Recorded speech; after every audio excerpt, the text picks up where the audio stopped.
আসসালামু আলাইকুম। সংবাদে আপনাদের সবাইকে স্বাগতম জানাচ্ছি আমি নুসরাত। শুরুতেই সংবাদ শিরোনাম। গাজা পুনর্গঠনে জাতিসংঘের পরিকল্পনা প্রত্যাখ্যান করল হামাস। যুক্তরাষ্ট্রের নাগরিকদের দ্বিতীয় বাড়ি সৌদি আরব। নেতানিয়াহুকে গ্রেপ্তারের অঙ্গীকার পুনর্ব্যক্ত মামদানির। যুদ্ধ শেষ করতে কূটনৈতিক প্রক্রিয়াকে পুনরায় সক্রিয় করবে ইউক্রেন। দর্শক, এতক্ষণ শুনছিলেন সংবাদ শিরোনাম। এখন বিস্তারিত। আপনি যদি ইসরায়েলের ধ্বংস চেয়ে থাকেন তাহলে চ্যানেলটি সাবস্ক্রাইব করে দিবেন এবং ভিডিওতে লাইক করে আপনার মূল্যবান মতামত কমেন্টে লিখে জানিয়ে দিবেন। এখন বিস্তারিত।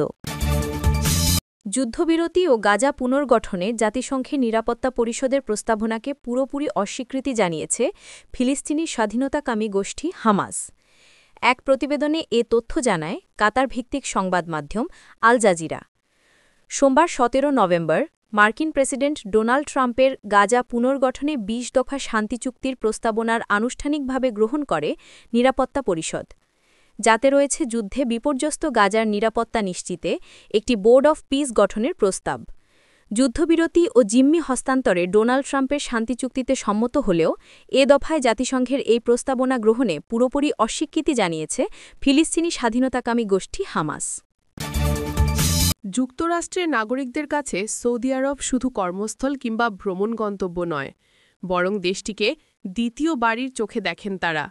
দেশটির আধুনিক অবকাঠামো, নিরাপত্তা, কর্মসংস্থানের সুযোগ এবং আতিথেয়তা সংস্কৃতি যুক্তরাষ্ট্রের নাগরিকদের মধ্যে এক ধরনের স্বস্তি তৈরি করেছে। আরব নিউজ। সৌদি আরবের অর্থনীতি বর্তমানে রূপান্তরের মধ্য দিয়ে যাচ্ছে।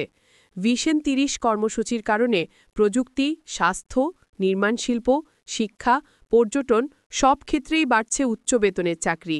এসব সুযোগই আমেরিকান পেশাজীবীদের বেশি আকৃষ্ট করছে। রিয়াদ ও জেদ্দা শহরে বসবাসকারী অনেক আমেরিকান মনে করেন স্থানীয় সংস্কৃতি ও আতিথ্যপরায়ণতা তাদের দ্রুত এই সমাজের সঙ্গে মিশে যেতে সাহায্য করছে। কাজ, শিক্ষা ও ব্যবসার ক্ষেত্রেও তারা পাচ্ছেন বিস্তৃত সুযোগ, যা দীর্ঘমেয়াদে সৌদি আরবকে তাদের কাছে একটি স্থায়ী ও আকর্ষণীয় গন্তব্যে পরিণত করছে। রেড সি গ্লোবালের সিইও জন প্যাগানো সম্প্রতি সৌদি নাগরিকত্ব পেয়েছেন, যা দেশের প্রতি তার দীর্ঘমেয়াদী প্রতিশ্রুতির একটি মাইল ফলক। তিনি বলেন, এই স্বীকৃতি কেবল ব্যক্তিগত কৃতজ্ঞতাই নয়, বরং সৌদি আরব জুড়ে যে বৃহত্তর রূপান্তর ঘটছে তারই প্রতিফলন। সাম্প্রতিক বছরগুলিতে সৌদি আরবে বিনোদন খাতের উন্নয়ন, নারীদের অংশগ্রহণ বৃদ্ধি, সামাজিক উন্মুক্ততা আমেরিকানদের চোখে দেশটিকে আরও আধুনিক ও গ্রহণযোগ্য করে তুলেছে। সৌদি আরব ও যুক্তরাষ্ট্র দীর্ঘদিনের মিত্র। জ্বালানি, নিরাপত্তা ও বাণিজ্যিক সম্পর্কের কারণে দুই দেশের সহযোগিতা আরও গভীর হয়েছে। এই সম্পর্কের প্রভাব পড়েছে নাগরিকদের চলাচল ও বসবাসের উপরও। বিশ্লেষকদের মতে দুই দেশের অর্থনৈতিক ও কূটনৈতিক সম্পর্ক জোরদার হওয়ায় আমেরিকান নাগরিকদের উপস্থিতিও উল্লেখযোগ্য হারে বেড়েছে। নিউ ইয়র্ক সিটির নবনির্বাচিত মেয়র জোহরান মামদানি এই সপ্তাহে আবারও স্পষ্ট করে জানিয়েছেন যে ইসরায়েলের প্রধানমন্ত্রী বেঞ্জামিন নেতানিয়াহু নিউ ইয়র্ক শহরে এলে আন্তর্জাতিক অপরাধ আদালত আইসিসি জারি করা গ্রেফতারি পরোয়ানা তিনি মানবেন, যা তিনি নির্বাচনের আগেই প্রকাশ করেছিলেন। স্থানীয় প্রতিবেদনে বলা হয়েছে, ঠিক এই সময়ে বিদায়ী মেয়র এরিক অ্যাডামস নেতানিয়াহুর সঙ্গে সাক্ষাতের সময় তাকে মামদানির অবশ্যই অনুষ্ঠানে যোগ দেওয়ার জন্য উৎসাহিত করেন। এবিসি 7-এর সরাসরি সম্প্রচারে মামদানি নিউ ইয়র্ক সিটিকে আন্তর্জাতিক আইনের শহর বলে বর্ণনা করে বলেন, শহরটি আইসিসি ২০২৪ সালে গ্রেফতারি পরোয়ানা, যেখানে নেতানিয়াহুর বিরুদ্ধে বেসামরিক লোকেদের ওপর ইচ্ছাকৃত হামলা ও যুদ্ধাস্ত্র হিসেবে অনাহার ব্যবহারের অভিযোগ আনা হয়েছে, সম্মান করবে। তিনি বলেন, আমি বারবার বলেছি এটি আন্তর্জাতিক আইনের শহর, আর আন্তর্জাতিক আইনের শহর বলতে আন্তর্জাতিক আইন রক্ষা করা বোঝায়। এর মানে আন্তর্জাতিক অপরাধ আদালতের জারি করা গ্রেফতারি পরোয়ানা রক্ষা করা, তা সে বেঞ্জামিন নেতানিয়াহু হোক বা ভ্লাদিমির পুতিন। তিনি আরও বলেন, আমরা বৈশ্বিক শহর হলেও নিউ ইয়র্কবাসী যা চায় তা হল আমাদের মূল্যবোধের ক্ষেত্রে ধারাবাহিকতা ও তার বাস্তবায়ন। তাই আন্তর্জাতিক অপরাধ আদালতের এই গ্রেফতারি পরোয়ানাগুলো সম্পূর্ণভাবে পরীক্ষা করা, এটি বাস্তবে রূপ দেওয়ার জন্য সব আইনি সম্ভাবনা খুঁজে দেখা জরুরি। নির্বাচিত হওয়ায় আবে অক্টোবর মাসে ফক্স নিউজের দ্য স্টোরি অনুষ্ঠানে মার্থা ম্যাকক্যালামকে মামদানি বলেছিলেন, আইনি সুযোগ পেলে তিনি নেতানিয়াহুকে গ্রেফতার করবেন, কারণ নিউ ইয়র্ক এ ধরনের নীতিকে সমুন্নত রাখতে চায়।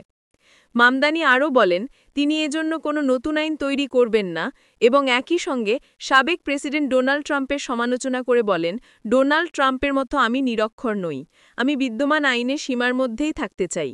তিনি বলেন, আমি সব আইনি সম্ভাবনা ব্যবহার করব, নিজের আইন তৈরি করব না। তিনি স্বীকার করেছেন যে যুক্তরাষ্ট্র আইসিসি চুক্তির স্বাক্ষরকারী নয়, তবে শহরটির উচিত আইসিসির গ্রেফতারি পরোয়ানা বাস্তবায়নের চেষ্টা করা, যতক্ষণ তা দেশের বিদ্যমান সব আইনের সঙ্গে সামঞ্জস্যপূর্ণ থাকে। ইউক্রেনের প্রেসিডেন্ট ভলোদিমির জেলেন্সকি জানিয়েছে, তার দেশ রাশিয়ার সঙ্গে যুদ্ধ শেষ করতে কূটনৈতিক প্রক্রিয়াকে পুনরায় সক্রিয় করার চেষ্টা করবে। মঙ্গলবার 18 নভেম্বর স্পেনের প্রধানমন্ত্রীর সঙ্গে মাদ্রিদের সংবাদ সম্মেলনে তিনি একথা বলেন।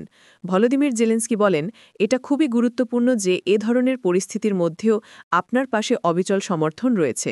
পরে তিনি জানান, বুধবার তুরস্কের প্রেসিডেন্ট রিসেপ তাইয়াব এরদোগানের সঙ্গে তার কথা হবে। এ সময় তারা ইউক্রেনের ন্যায্য শান্তি প্রতিষ্ঠার উপায় নিয়ে আলোচনা করবেন। আপনি যদি আমাদের চ্যানেলে নতুন হয়ে থাকেন তাহলে চ্যানেলটি সাবস্ক্রাইব করে দিন।